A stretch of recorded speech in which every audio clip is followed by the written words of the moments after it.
Hello అండి, ఈ వీడియోలో మీరు గ్రేట్ ఓషన్ రోడ్ ట్రిప్ గురించి చూస్తారు. ట్రిప్ కంటే ముందు రోజు నైటే అన్నీ ప్రిపేర్ చేసేసుకొని కార్లో పెట్టేసుకున్నాం లగేజ్ అంతా.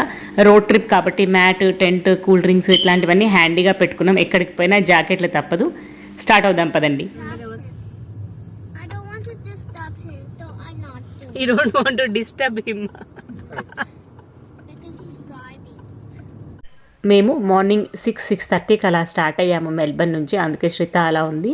మెల్బర్న్ అవుట్స్కట్స్కి రాగానే చాలామంది కార్స్ వెనకాల ఇట్లా క్యారవన్స్ లాంటివి వేసుకొని, క్యాంపింగ్ సెటప్ అట్లాంటివి వేసుకొని చాలామంది ట్రావెల్ చేస్తూ ఉన్నారనమాట ఈ రూట్లో. ఇది ఒక popular tourist destination great ocean road. మనం వెళ్ళే రూటు ఇలా ఉంటుంది చూడండి. ఓషన్ పక్క నుంచే వెళ్తూ ఉంటుంది అనమాట మనం వెళ్ళే దారంతా. అయితే మ్యాప్స్లో చూసినప్పుడు శ్రిత ఏమో రాదు, ఇంక ఇప్పట్లోనే ఓషన్ ఏం రాదు అని చెప్తుంది. కొంచెం ట్రావెల్ చేశాక, కొంచెం ఓషన్ వ్యూ కనిపించాక ఆమె ఇదే మా డెస్టినేషన్ అనుకుంటుంది. కాదమ్మా, మనం ఈరోజు ట్రావెల్ చేసేదంతా ఇలాగే ఉంటుంది అని చెప్పాను. మాది 2 days ట్రావెల్ అనమాట. ఇది కూడా నేను మీకు 2 వీడియోస్లో పోస్ట్ చేస్తాను. సో మీకు అన్నీ క్లియర్గా చూపిస్తాను, ఎక్స్ప్లెయిన్ కూడా చేస్తాను మేము ఎక్కడెక్కడికి వెళ్తున్నామని. చలో వెళ్దాం పదండి.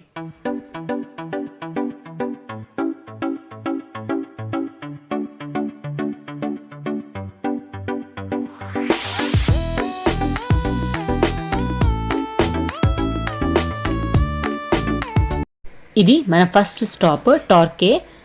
ఇక్కడ చిన్న మట్టిదారి, ఒక 5-10 కార్లు ఆగున్నాయి అంతే. దాని వెనకాల ఇంత బ్యూటిఫుల్ బీచ్ ఉంటుంది అని అస్సలు ఎక్స్పెక్ట్ చేయలేదు. సన్న నైస్ ఇసుక, క్రిస్టల్ క్లియర్ వాటర్, చాలా లిమిటెడ్ మంది టూరిస్టులు ఉన్నారనమాట. చాలా బాగుంది ప్లేస్ అయితే. ఇక్కడ నుంచి గ్రేట్ ఓషన్ రోడ్ స్టార్ట్ అవుతుంది. దీని వెనకాల చాలా పెద్ద హిస్టరీ ఉంది. మనం వెళ్తూ వెళ్తూ దీని గురించి మాట్లాడదాం. మీరైతే బీచ్ని ఎంజాయ్ చేయండి.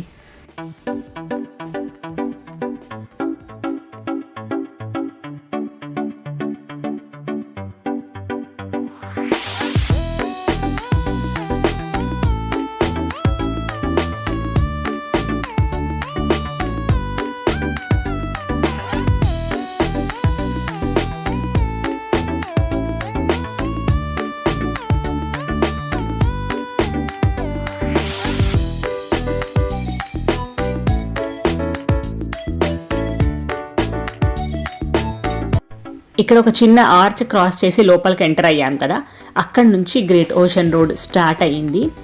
దీన్ని వరల్డ్ వార్ 1 తర్వాత రిటర్న్ వచ్చిన సోల్జర్స్తో ఈ రోడ్ వేయించారంట, వాళ్ళకి ఎంప్లాయ్మెంట్ క్రియేట్ చేయడం కోసమని. అలాగే వరల్డ్ వార్ 1లో చనిపోయిన సోల్జర్స్కి మెమొరీగా ఈ రోడ్ అంతా వేశారంట. దాని తర్వాత ఇది టూరిస్ట్ డెస్టినేషన్గా చాలా పాపులర్ అయింది వరల్డ్ వైడ్. మనం ఇప్పుడు ఈ రూట్లో వెళ్తున్నప్పుడు అంతా మనకి చాలా బ్యూటిఫుల్ లొకేషన్స్ కనిపిస్తాయి. అసలు కెమెరా ఎక్కడ స్టార్ట్ చేయాలి, ఎక్కడ ఆపాలో అర్థం కాదు, అంత మంచి లొకేషన్స్. ఇంకా ఎలా ఉంటుందంటే, కొంచెం కర్వ్ తీసుకోగానే ఫారెస్ట్ లాగా వస్తుంది, మళ్ళీ కొంచెం కర్వ్ తీసుకోగానే ఓషన్ బే సైడ్ వచ్చేస్తామన్నమాట. అసలు ఇట్లనే ఉంటుంది. ఇప్పుడు రోడ్ వేయడమే చాలా కష్టం, అప్పట్లో అసలు ఎలా వేసుంటారో అని అనిపించింది నాకైతే. ఇంకా ఈ లొకేషన్స్ చూసినప్పుడు మనకి ఏమనిపిస్తుందంటే, చాలా తెలుగు మూవీస్లో మనము డ్యూయెట్ సీన్స్కి పర్టికులర్గా చూసుంటాం ఈ లొకేషన్స్ని అనిపించింది. నాకైతే చాలా సినిమాలే గుర్తుకొచ్చాయి ఈ వే అంతా చూసినప్పుడు. మీకు ఈ రూట్ చూస్తున్నప్పుడు ఏం సినిమా పేరు గుర్తుకొచ్చింది, ఏ సినిమాలో ఈ లొకేషన్ చూసామనిపించింది అన్నది మీరు కింద కామెంట్ సెక్షన్లో చెప్పండి. మన నెక్స్ట్ స్టాప్కి వెళ్దాం. మన నెక్స్ట్ స్టాప్ ఏంటో చూపిస్తాను పదండి.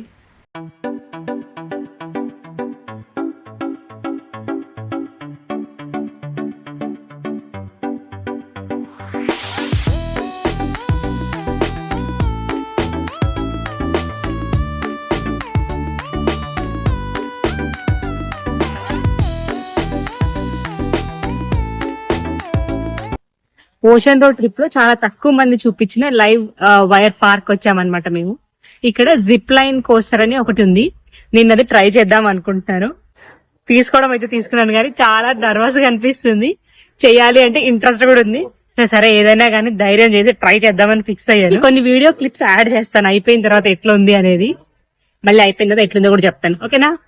ఇక్కడ జిప్ లైన్ కోస్టర్ చేయడానికి around $56. Kids normal entry fees అయితే 20, ఎల్డర్స్ కి 22. నా జిప్ లైన్ టర్న్ రావడానికి ఇంకా కొంచెం టైం ఉంది. అంత లోపల ఈ ట్రాంపలిన్ ట్రై చేయడానికి వచ్చాం మేము. ఓ మై గాడ్, ఎంత బాగుందో. Come on, come sleep here.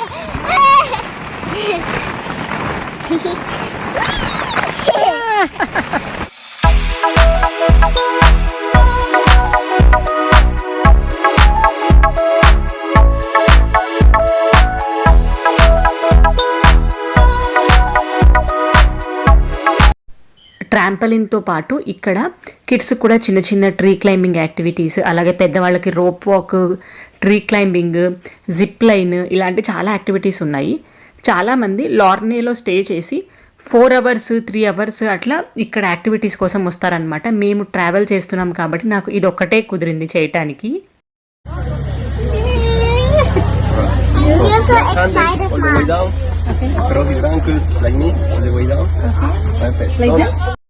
ఇక్కడ ఇన్స్ట్రక్టర్ ఏమో అన్ని ఇన్స్ట్రక్షన్స్ ఇస్తున్నారు ఎట్లుంటుంది ఏమి అని. శ్రిత ఏమో నేను కూడా వస్తానని చెప్తుంది అనమాట. Just 3, 2, 1 go.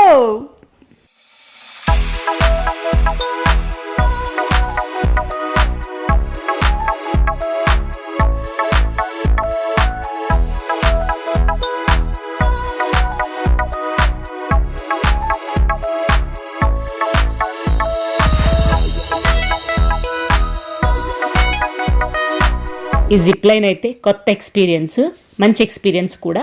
మీకు కొంచెం టైం ఉంది, మేము ఇంకా మంచిగా అడ్వెంచర్ ఏదైనా ట్రై చేయాలనుకుంటున్నాము అంటే ఈ లైవ్ వైర్ పార్క్ని కన్సిడర్ చేయండి. లేదు అనుకుంటే మీరు మీ జర్నీని కంటిన్యూ చేసేయచ్చు. మనము మన నెక్స్ట్ ప్లేస్కి వెళ్దాం.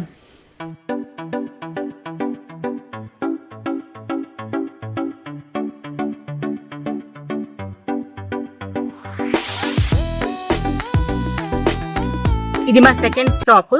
అయితే దీని పేరు వచ్చేసి టెడీ లుక్అవుట్ పాయింట్ అన్నమాట. ఇక్కడ నుంచి మనకు చూస్తే ఒక సైడ్ సముద్రము, ఒక సైడ్ రోడ్, పక్కన కొండ కనిపిస్తుంది. చాలా బ్యూటిఫుల్ గా ఉంది view. Great ocean road the ad చూపించేటప్పుడు కూడా ఇదే కనిపిస్తుంది అనమాట. మనం ఫస్ట్ గూగుల్లో పిక్చర్స్ చెక్ చేసినా ఇదే కనిపిస్తుంది. ఏది మిస్ చేసినా, మిస్ చేయకపోయినా ఇది మాత్రం అస్సలు మిస్ చేయద్దండి. చాలా బ్యూటిఫుల్ గా ఉంది. ఇక్కడ వ్యూ పాయింట్ కోసం అని చిన్న గ్యాలరీ లాంటిది అరేంజ్ చేశారు. నిలబడి మనం వ్యూ చేయొచ్చు. పెద్దగా వేరే ఏం లేదు, కానీ ఈ వ్యూ పాయింట్ కోసం ఇక్కడ ఆగాలి.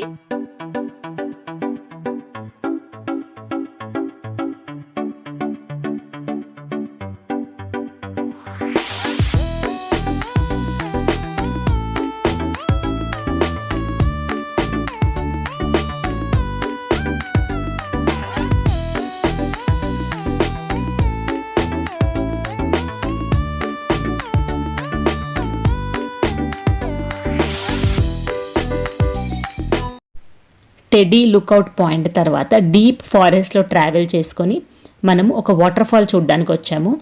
వాటర్ ఫాల్ దగ్గర ఎంటర్ అయిన వెంటనే మనకు ఒక టాప్ వ్యూ, ఇంకా అలాగే ఒక లోయర్ వ్యూ అని 2 వ్యూ పాయింట్స్ కనిపిస్తాయి. టాప్ వ్యూకి అయితే ఒక 5 నుంచి 10 మెట్లు ఉన్నాయి అంతే. ఎవరైనా ఈజీగా నడవగలుగుతారు. టాప్ వ్యూ చూడటానికైతే ఇలా ఉంది. ఏదో పేపర్ పెయింటింగ్స్లో, హోర్డింగ్స్లో కనిపించినట్టు ఉందన్నమాట. ఎంత బాగుందో అసలు మాటల్లో చెప్పలేను. డీప్ ఫారెస్ట్లో ఇట్లా ఒక మంచి వాటర్ ఫాల్స్, అసలు చూస్తుంటేనే ఎంతసేపు అయినా అక్కడే ఉండాలి అని అనిపిస్తుంది. ఇప్పుడు లోయర్ వ్యూ చూద్దాం పదండి. లోయర్ వ్యూకి వెళ్ళేటప్పుడు మంచి యూకలిప్టస్ స్మెల్, పప్పర్మెంట్ స్మెల్, అంతా మట్టి వాసన బాగా తెలుస్తుంది అనమాట, నేచర్ స్మెల్.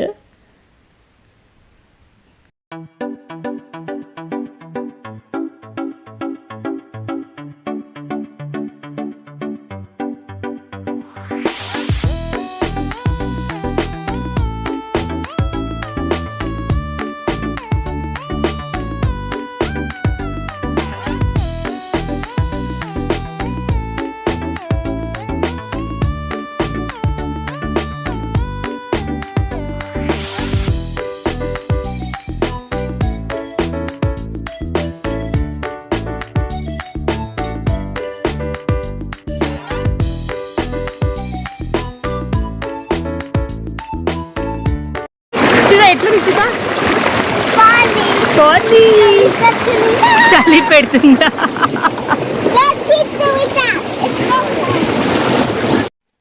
వాటర్ ఫాల్స్ అయితే అసలు అద్దరిపోయింది అనమాట. చాలా బాగుంది. పై నుంచి ఒక టాప్ వ్యూ ఒకటి, లోయర్ వ్యూ ఒకటి అని 2 వ్యూ పాయింట్స్ పెట్టారు. లోయర్ వ్యూ కి అప్రాక్సిమేట్లీ ఒక 50 steps అట్లా ఉంటాయి అనుకుంటాను. అన్ని స్టెప్స్ దిగి రావాలి. పై నుంచి అయితే టాప్ వ్యూ చూడొచ్చు. జస్ట్ ఒక 5-10 మెట్లు ఉంటాయి అనుకుంటాను. కానీ ఎంత గ్రీనరీ ఉంది. ఈ స్టెప్స్ కూడా బాగా స్టీప్ ఉన్నాయి అన్నమాట. ఒక 10 steps ఎక్కే లోపల ఆయాసం వచ్చేస్తుంది. కానీ వర్త్ వాకింగ్. ఇన్ని స్టెప్స్ దిగి వచ్చినందుకు అసలు వ్యూ మాత్రం అద్దరిపోయింది. కానీ ఎక్కడానికి మాత్రం కష్టంగా ఉంది.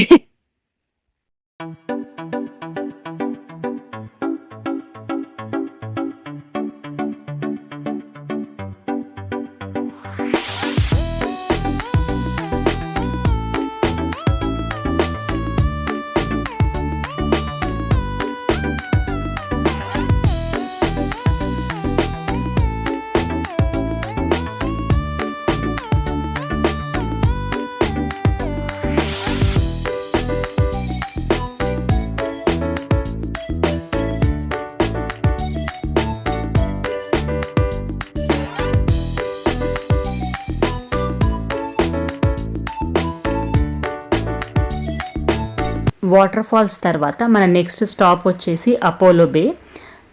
అయితే ఈ అపోలో బే కూడా మంచి డెస్టినేషన్ అనమాట స్టే చేయడానికి. ఇక్కడ చాలామంది ఇక్కడ స్టే చేసి ఫస్ట్ డే ట్రిప్ని ఎండ్ చేస్తారు, నెక్స్ట్ డే మళ్ళీ కంటిన్యూ చేస్తారు. ఇక్కడ చాలా హోటల్స్, రిసార్ట్స్ అన్నీ ఉన్నాయి.